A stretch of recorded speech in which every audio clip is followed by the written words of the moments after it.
funcionando, as crianças já foram acolhidas para lá. A Casa de Ribeirópolis também já está em funcionamento.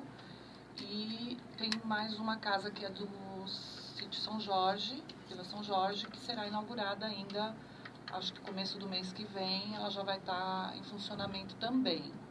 Na realidade, essas 3 casas, elas estão absorvendo as crianças e os adolescentes que já estavam acolhidos, né, numa unidade bem grande que a gente tem ali na Praça das Bolas, na Aviação. Então, essas crianças que já estavam lá, que já estão acolhidas, elas foram transferidas, a gente fez todo um trabalho, um estudo, para que gradativamente elas fossem transferidas e fossem morar nesses outros locais. E a Praia Grande está realizando o processo de reordenamento das unidades, né, que acolhem as crianças e adolescentes. Como que foi idealizado este projeto? Então, na verdade, é um projeto, não é um projeto, é uma lei, né? Isso existe já como lei federal. Não é mais permitido, não é possível mais que os acolhimentos sejam grandes, né?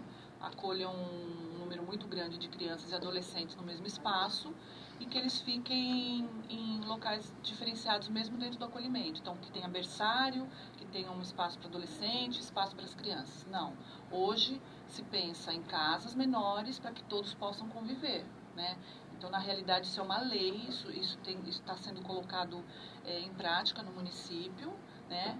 É uma tendência já há muitos anos, isso já é um trabalho de muitos anos, mas que vem sendo concluído agora. E falando sobre os benefícios, né? Você está falando desse reordenamento das casas, reorganização, né? Para acolher melhor as crianças. Quais os benefícios, né? Dentro desse projeto em relação às crianças? Olha, a gente está bem no início dessa modificação, desse novo modelo, né?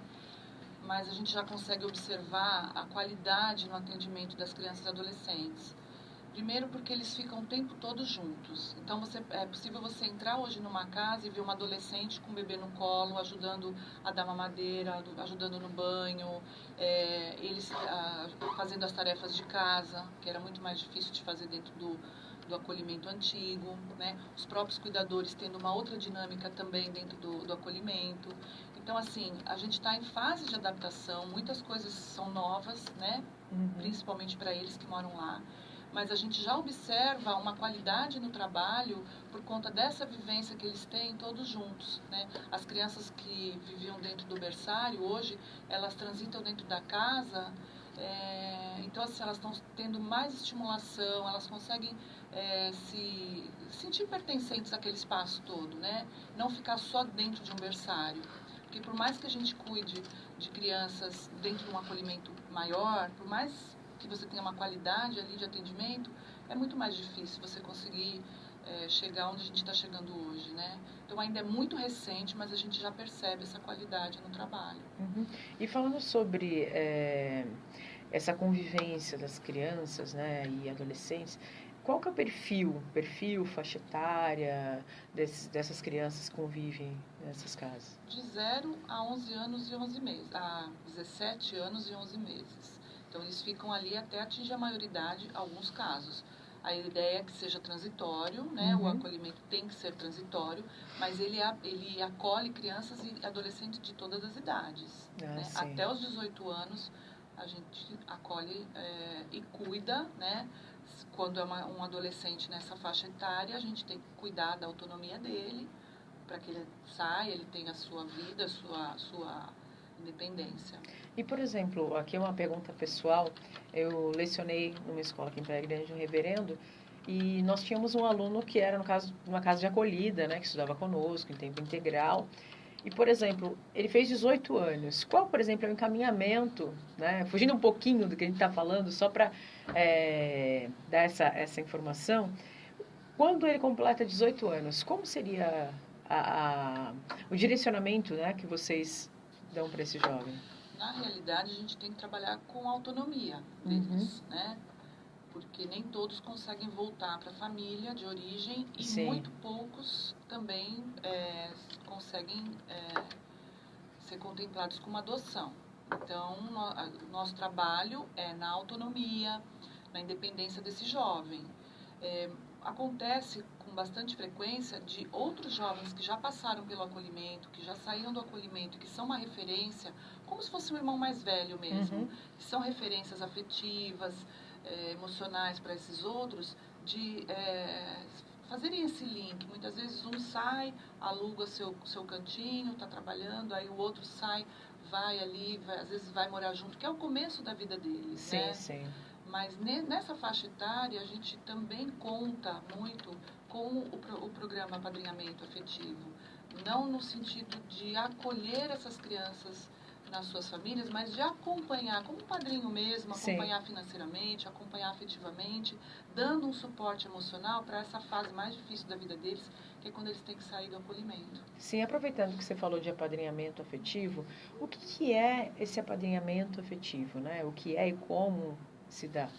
Então, é um programa, né? É um programa que já existe no município. A gente está aqui reformulando um pouquinho o projeto, mas ele já existe. Ele é um programa para trazer para esses jovens, essas crianças e adolescentes que têm poucas chances de adoção, né? Poucas chances por conta da idade ou uma série de coisas.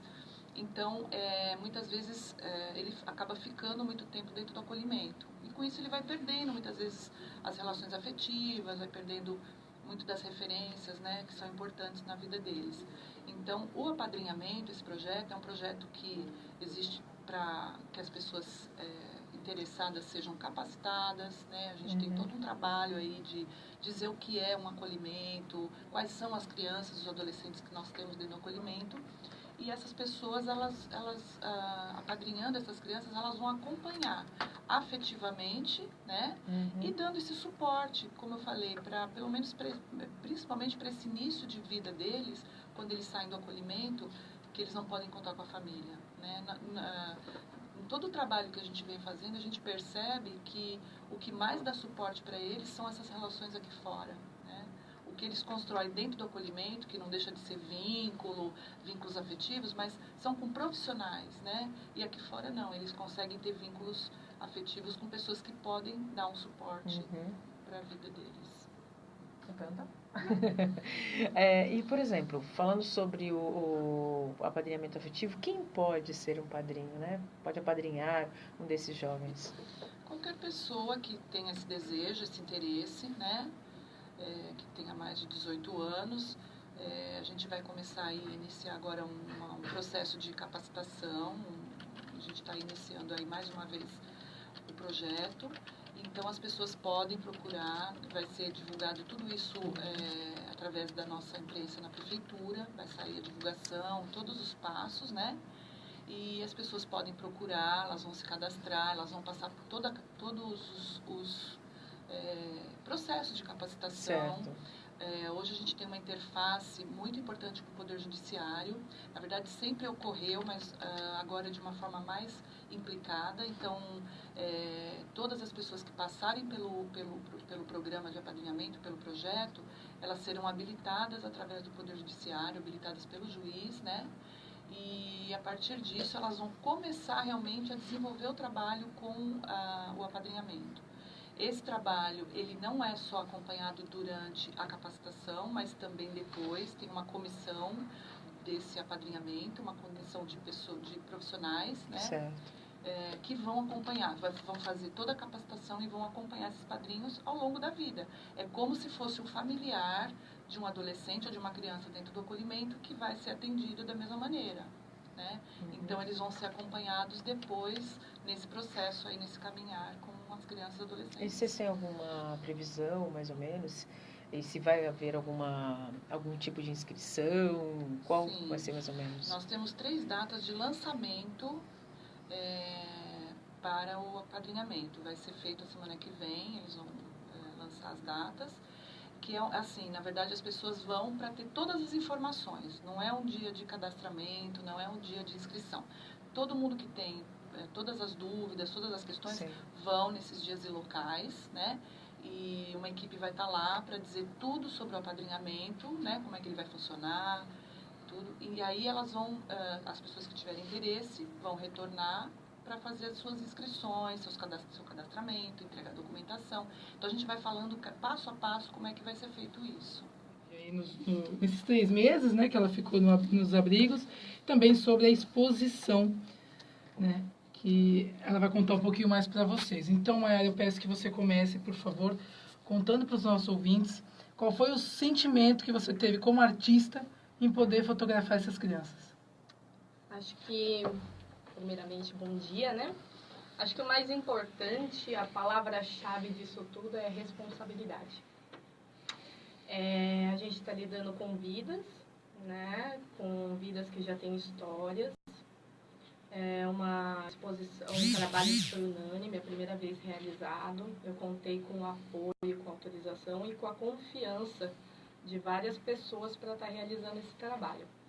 Então, a primeira vista, né, o primeiro contato com as crianças, me deu esse pensamento, meu Deus, né, que responsabilidade, porque eu vou estar registrando essa criança e não posso expor essa criança, né? Então, muitas vezes, para realizar esse trabalho, eu fui desprovida de equipamento, fui para ter um contato com a criança, fui para conhecer, para sentir, e só depois começar a fotografar no modo mais natural possível, porque não são fotografias posadas, né? Foi um trabalho realizado sem fotos posadas, foram registrados o dia a dia, naturalmente, dessas crianças, e eu não podia incomodá-las, eu não podia ser uma presença que travasse, que tirasse essas crianças do seu natural. Então, acredito que profissionalmente, como você falou como artista, né, fazer essa arte, a primeira coisa foi responsabilidade, sensibilidade e mergulhar na vida de cada um deles. Até vi que você, em uma entrevista que você deu, acho que foi no dia 21, né, que deu início à exposição, você falou, eu saí de lá um pouco mãe deles. A gente sai um pouquinho, né, mãe de cada um deles, né, porque não tem como não se apaixonar, né, você convive alguns meses com essas crianças, e eu mergulhei nesse trabalho, eu ia 3, 4 vezes na semana, eu passei a Páscoa dentro da casa de instituição. Então, você sai levando um pouquinho de cada um deles, né? Da saudade, as legendas, inclusive, desse trabalho foram tiradas de frases que eles falavam, do convívio com eles. Então, você sai um pouquinho mãe, sim, de cada um. Foi maravilhoso. Você está com uma exposição inédita, né? Exposição fotográfica com o tema Abrigo é Nosso Lar, que está sendo realizada lá no Litoral Plaza Shopping, né? Que começou dia 21. Como que surgiu a ideia dessa exposição? O projeto é meu, tá? Ano passado eu realizei um outro projeto, chamava Laços do Coração, que registrava famílias que adotaram, né? Então, são casais, mães solteiras, pais solteiros que adotaram seus filhos e formaram, assim, uma família através da adoção. Então, eu realizei esse trabalho no ano anterior. E esse ano estava se aproximando a época da Semana da Adoção, o mês da adoção, né, maio. E aí eu comecei a pensar, o que eu vou fazer esse ano, né, porque participo do grupo, do Gala, e queria fazer alguma coisa diferente. Então surgiu a ideia de lembrar dessas crianças que estão abrigadas, que estão em instituição. Eu falei, vamos olhar pelos maiores, em especial, porque todo mundo quer o bebê, né?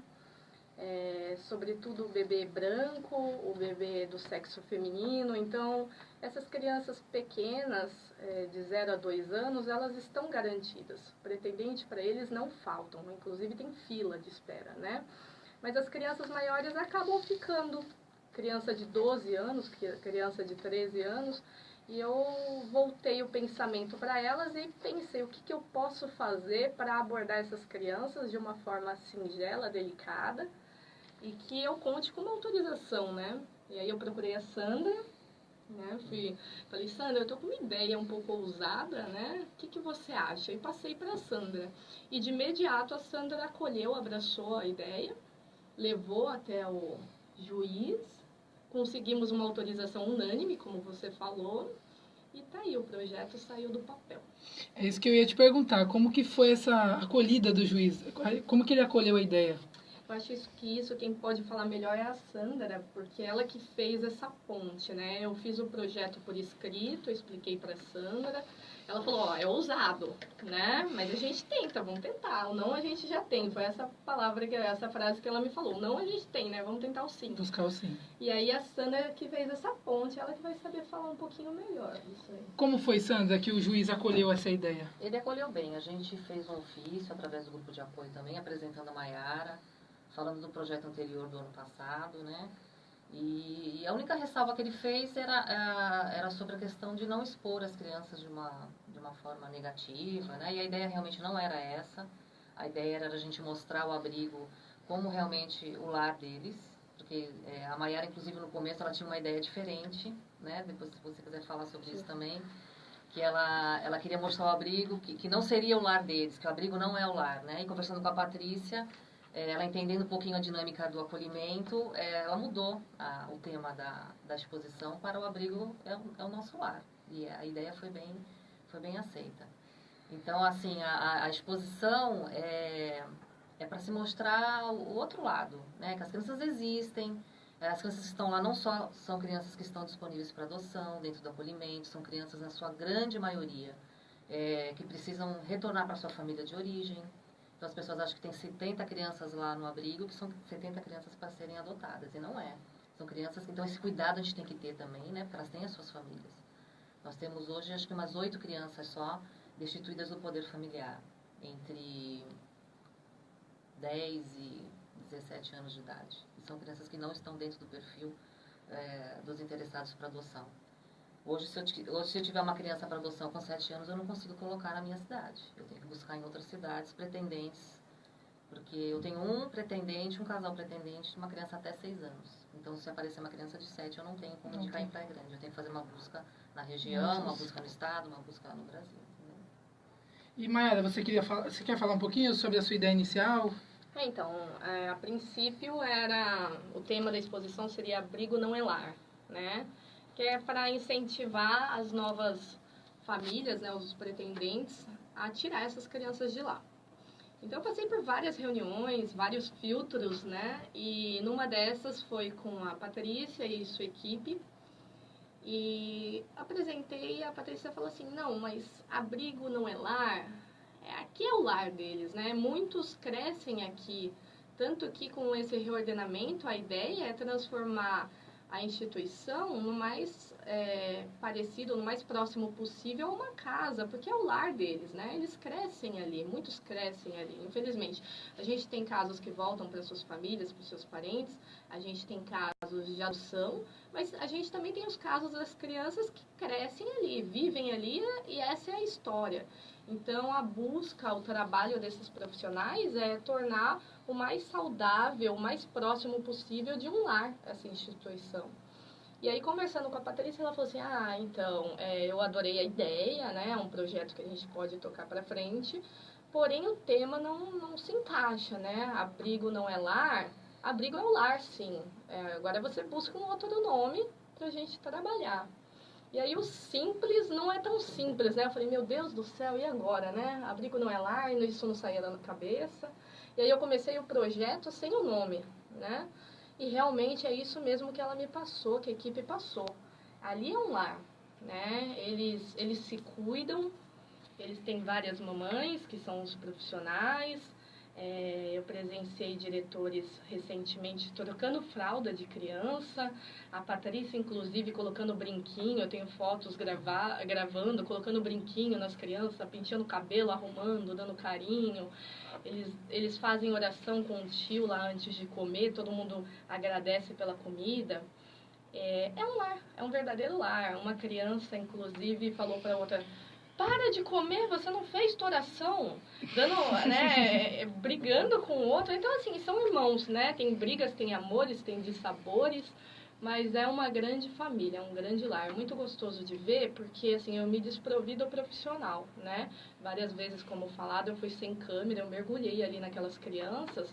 E são cenas lindas, de criança maior pegando o bebê no colo, mimando. Inclusive, vi uma pequenininha chegando para profissional falando, tia, esse bebê é novo? Vai fazer parte com a gente? Vai ficar com a gente? Deu um beijão no bebezinho, né? Pitiquinho de tudo, bem pequenininho. Então, assim, é a família deles. E agora com o reordenamento, ao meu ver, está sendo muito positivo. Porque, por mais que eles tivessem todo esse cuidado, todo esse trabalho com essas crianças, agora são casas pequenas, né? São casas com 2, 3 quartos, 4 quartos no máximo, acredito, né, Paty? 5 quartos no máximo. Só que, assim, eles ficam todos nas salas, não é separado, que nem a Patrícia falou aqui, os bebês no berçário, os meninos no quarto dos meninos, as meninas no quarto das meninas, cada um no seu canto. É uma Não. convivência familiar, né? É uma convivência familiar. Eu cheguei a visitar, já tinha terminado o projeto, né? Mas cheguei a visitar casas novas. E você chega no finalzinho do dia, tá todo mundo na sala, no sofá, assistindo televisão. Aí um vai lá, pega o bebezinho no chiqueirinho que tá na sala, em convívio dos maiores. Então, tá bem bacana, tá bem legal esse projeto. Eu não sei se a Sandra ou a Patrícia pode me responder, mas assim, acredito que essa questão de aproximar mais, né, ter esse convívio familiar, ajuda depois quando a criança é adotada. Isso ajuda na adaptação com a família? Sim. Isso é um plano de convivência familiar e comunitária, que é lei, e era um plano que já está em ação há muito tempo, né? E isso facilita muito, principalmente para a adoção tardia, para as adoções de crianças maiores. A gente fala adoção tardia, mas a gente fala que a adoção é sempre tardia, né? Mesmo do bebê também é tardia. Porque se ele não está numa família, ele deveria estar, né? Então, de crianças maiores, a adaptação é mais fácil, quando ela tem essa convivência de família.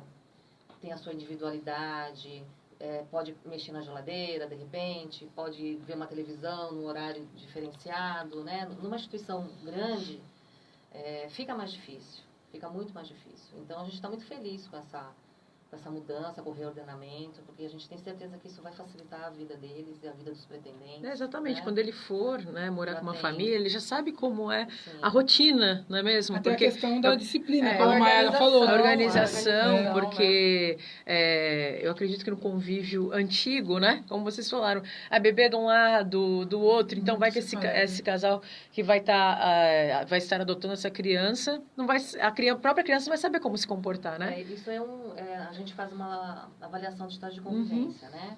Que faz parte do processo de adoção.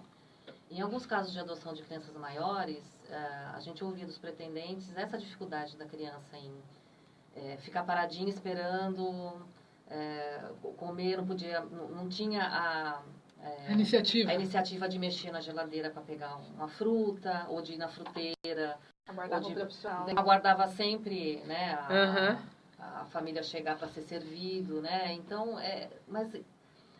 aí o pretendente tinha dificuldade também de entender isso, porque para ele criança não teria nenhum problema, teria a sua autonomia, né? Então também para ele entender que a criança tem uma vivência diferente dentro do abrigo, porque às vezes o pretendente acredita que só o fato dele dar muito amor, dar uma casa, já é o suficiente, escola, né? dar um bom plano de saúde já é o suficiente para a criança se transforme. Não é assim, existe um tempo, às vezes um tempo muito longo. Então essa que é a grande dificuldade da adoção tardia. Não Sim, é porque que ele já vem com uma história, exatamente. Na verdade. Então o grupo de apoio serve para isso também, para a gente poder orientar esses pretendentes que às vezes têm um interesse de uma adoção de uma criança maior, que essa criança não vem pronta e nem vem idealizada do jeito que você imagina. Ela tem uma história de vida. Exato. O bebê também tem a sua história de vida. Sim. Né? Também é uma outra fantasia que o pretendente acha, vou pegar um pequenininho porque vai ser mais fácil, porque... É igual computador zerado, né? Não tem nada na memória. Né? E a gente também fala tanto no fórum, nas avaliações, como no grupo de apoio, que não é bem assim. Né? Exatamente. A Patrícia acompanhou comigo um caso de uma menina que foi adotada pequena, e depois de 5 anos ela se dirigiu à mãe por adoção dela e falou, por que você me deixou tanto tempo naquele berço? Nossa. E não tinha sido a mãe por adoção que tinha deixado ela naquele berço. Né? Aí é difícil, uma memória dela, afetiva, né? Que veio depois e ela foi acusar aquela mãe, né, de uma coisa que ela não tinha. Então a gente tem que estar, o pretendente também tem que estar preparado para essas questões emocionais da criança, essa vivência dela, a história de vida dela. E foi uma criança que foi adotada bebê. E aproveitando para a gente terminar o nosso segundo bloco, né, falar com a Maiara, a gente está falando sobre memória afetiva e sobre o teu trabalho de escolha. Dentro de todo o olhar artístico do que você viu, do que você registrou, compartilha com a gente um pouquinho da história que você criou dentro da sua cabecinha, né? Falando sobre até mesmo as fotos que foram escolhidas, os registros que não foram colocados na exposição, né, Maiara? Que a gente conversava um pouquinho fora do ar, né, antes de começar o programa. Conta um pouquinho desse teu olhar artístico e essa tua sensibilidade, né, como você mesma falou, da tua história que você contou. Qual foi a história que você colocou dentro da sua cabeça, né, que brotou do seu coração como artista e que o nosso ouvinte vai poder contemplar, né, porque a arte a gente contempla, na verdade, quando a gente vai visitar uma exposição. Conta um pouquinho pra gente. O que o nosso ouvinte, né, e nós que vamos conhecer a sua exposição também, iremos ver na sua exposição? Um pouquinho da Maiara, né? O seu interior que você colocou na fotografia. Então, eu acho que isso foi falado bem no comecinho, né, Paty? Que é missão, né? Não é qualquer pessoa que consegue registrar uma responsabilidade dessa, um tema como esse, porque as fotografias passaram por vários filtros, né? Ela passou pelo juiz, ela passou pela Sandra, ela passou pela Patrícia, ela passou pela direção do shopping, até chegar ao que está lá hoje. Então, eu acredito que, assim, primeiro de tudo é a sensibilidade com o tema, né? Você esquecer do profissional novamente e mergulhar no assunto. Né? Porque o artista ele vai mais além, né? Ele vai além do profissional. Exatamente. A fotografia é só o resultado, é só o objeto do que eu fiz ali dentro, né? É um pouquinho do que eu fiz lá. Porque as crianças perguntavam o que eu estava fazendo ali, né? Quem sou eu ali, né? No meio daquela multidão de crianças, são várias crianças vindo em sua direção. Tia, porque essa câmera, o que você está fazendo? Deixa eu me ver nessa foto. E a identidade de cada criança é uma coisa que foi trabalhada, né? Porque eu fotografava e eu mostrava para a criança o que eu estava fazendo, né? Tive alguns casos, tive um menininho que olhou para mim e falou assim, tia, apaga essa foto. Eu apaguei. Aí eu falei assim, mas por que apagar? Ele falou assim, eu acho que eu fico mais bonita desse lado. Tira outra agora. E eu refiz aquela fotografia. Tia, mostra como eu sou forte. Essa foto tá lá, né, de um garotinho. Ele tá fazendo o sinal da força, ele queria mostrar que ele era o Hulk, né? E ele tava de costas e falou assim, mostra como eu sou forte na sua fotografia. E eu tirei a foto e mostrei pra ele. Ele falou assim, nossa, eu sou muito forte. E ele tem uma cicatriz nas costas, né, essa criança. E que eu não sei, não fui procurar saber do que se trata, mas ele não reconheceu a cicatriz. Ele falou assim, tia, o que é isso nas minhas costas? Eu falei, filho, é uma cicatriz, né? Ele falou assim, será que eu tô doente? Eu falei, não, filho, isso daí tá tudo certo, né? Tá cicatrizado. Ele falou assim, deixa eu ver de novo. Aí eu dava um zoom na câmera. Então, é a identidade, mostrar para eles o que eles são através das minhas lentes, né? Não é nem através do meu olhar, é através do que eu sei fazer. Então, eu fotografava com a minha técnica, mas eu trabalhava o meu eu ali. Então, é uma junção disso, da missão, do que eu carrego e a minha técnica traduzindo o trabalho final. Então, acredito que é uma missão, uma responsabilidade muito grande. A pessoa que vai estar visitando essa exposição vai ver bem um pouquinho do que eu vivi ali dentro, porque foram mais de 300 fotos para a gente chegar em 10. Então, é muita coisa, né? E é o dia a dia das crianças. Infelizmente, eu tive fotos maravilhosas que não podem ser expostas. Eu tenho olhares registrados, assim, que são fotos que eu quero fazer quadro para bordar, porque são fotos lindas, mas que infelizmente identifica essas crianças e que não pode estar ali, né? A gente não pode expor. Mas o que você vai encontrar lá? Você vai encontrar lá o dia a dia de crianças que têm esperança, né, de retornar para suas famílias, crianças que aguardam um lar, aguardam uma nova família, Crianças que confiaram no meu trabalho, né, que deixaram ser fotografadas. Crianças que pediram para ser fotografadas e mostradas. Crianças que têm amor para dar, né? Muito amor para dar, inclusive. Essas crianças são muito amorosas, muito receptivas. Os maiores, principalmente. Tem aquele velho mito, né? Criança maior vai ser mais difícil, de jeito nenhum. A criança maior ali você descobre que ela tem muito para te ensinar. Ela tem a resiliência assim na pontinha da língua. Ela tem a história dela, né? A história de vida dela já na pontinha da língua para te contar. E ela tem uma esperança muito viva, ela quer se mostrar, eu existo. Uhum. Eu tive crianças que falaram para mim, não deixa de colocar minha foto no shopping.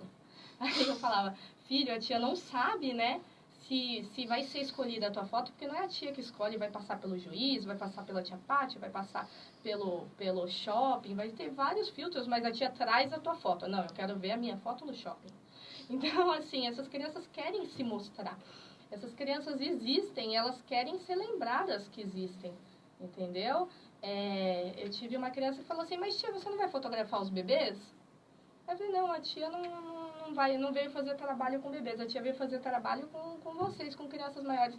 Ai, que bom, tia, que você está olhando por nós, né? Com as palavras deles, né? Não desta forma, mas ai, que legal que você está olhando pelos maiores, porque, infelizmente, na sociedade, quando se fala em adoção, né, novamente falando, se fala em bebê, se fala em criancinha pequena. E esses de 15 anos, onde fica, né? Não estão todos disponíveis para adoção, mas grande parte está. E aí, o que a gente faz com esses? Eles têm que ser lembrados, eles têm que ser vistos. Então, esse trabalho mexeu também com a autoestima deles. Uhum. Foi alguém lá dentro para fotografar eles, para conviver com eles, com os grandes, com os maiores, né? Então, mexeu muito com a autoestima, mexeu muito com a identidade de se reconhecer numa fotografia, de achar o perfil melhor a ser fotografado. E a esperança, né? Porque eles sabem do que se trata o projeto. Eu conversei com cada um deles. Toda foto que eu fiz, eu fui falando porque eu estava lá. E eu falei que eu sou do grupo de apoio à adoção. Que a gente estaria com um projeto para falar da adoção tardia. E o sorriso deles era incrível quando você falava essa palavra, o tardia, né? O lembrar de vocês. Aquele sentimento, eu sou importante. Eu sou importante. Não importa a idade que eu tenha. Né? Nesse momento agora, eu vou aparecer para o mundo, né? Vai ver que eu existo, né? Eu acredito que o sentimento até dos jovens, né, que têm mais de 12 anos, que fazem parte desse projeto, o sentimento deve ser esse, né? Quem vai olhar por mim? Só pelos pequenos, exatamente. Não é verdade? Porque por mais que tenha todo um trabalho, vocês, né, através dessa exposição, vão estar mostrando. E para a gente terminar o segundo bloco, vou deixar a Maiara meio sem graça agora. É que assim, você me fez lembrar, há 4 anos atrás, eu desenvolvi um projeto com os meus alunos chamado Protagonistas da Alegria, onde eles iam visitar as casas de acolhida, e eles tinham que desenvolver um trabalho. E quando eles trouxeram para mim o material deles, que a gente não expôs nas redes sociais, porque não podia, né? E os olhos deles contando a história, porque eles tinham que mostrar o material que eles trouxeram e dar o depoimento de como foi a experiência, né? Porque a partir daí eles montavam o seu próprio projeto de vida, com a experiência do outro, né?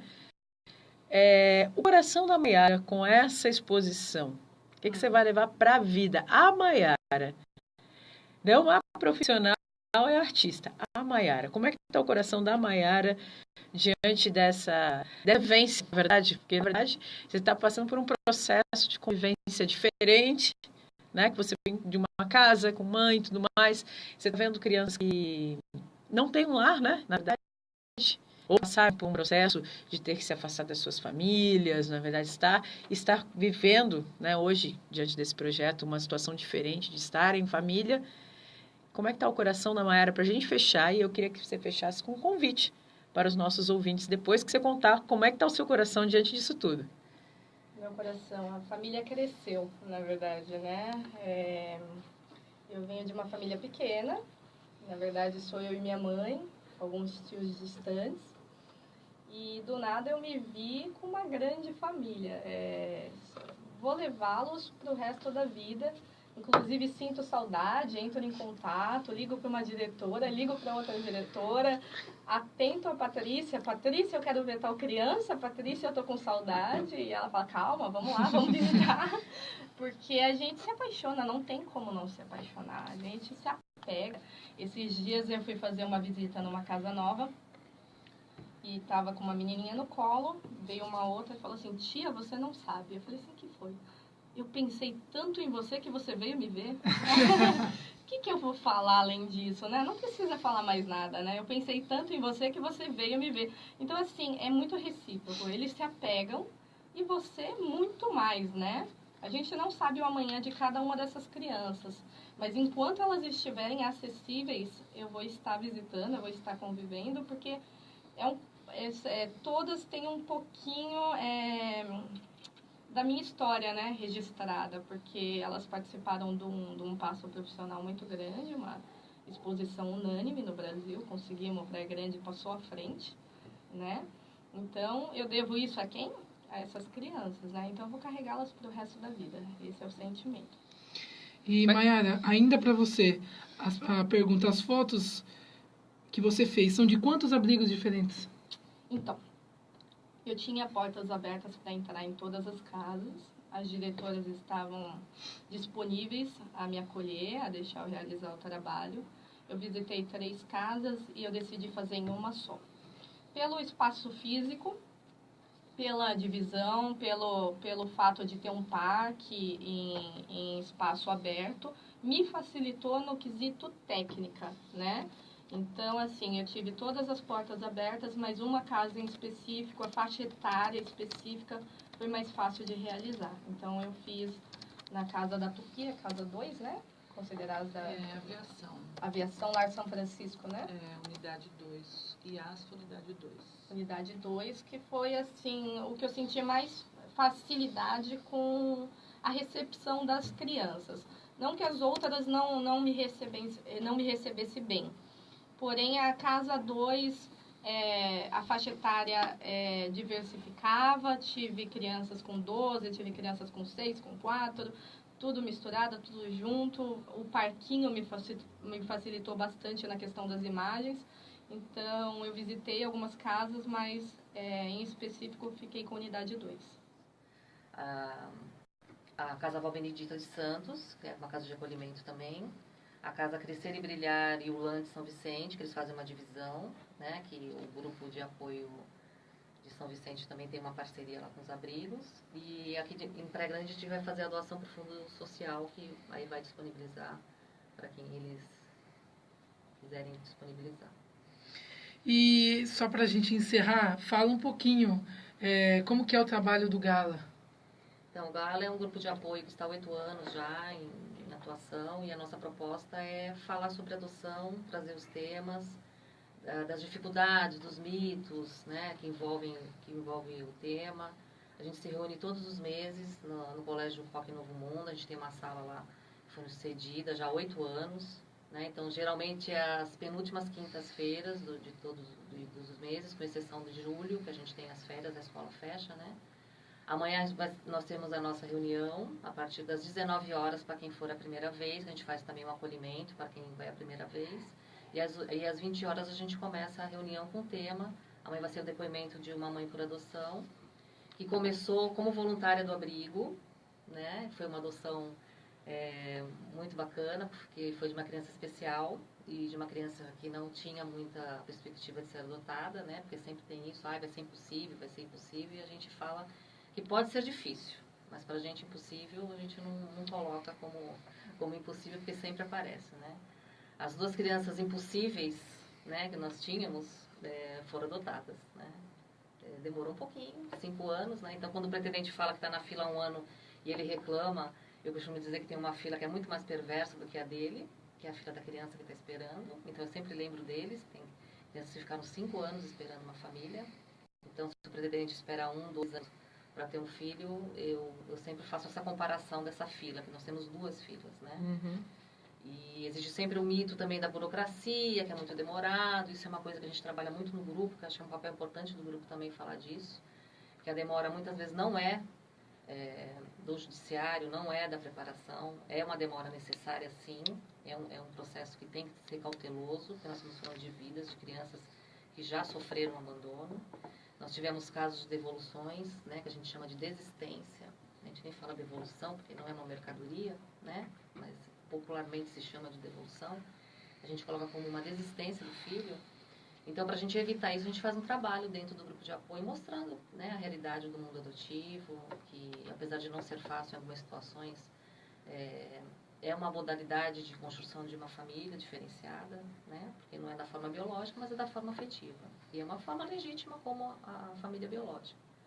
Mas é importante que o pretendente que queira entrar no cadastro, que queira se habilitar, que pense, tenha essa preparação, né, não tenha pressa.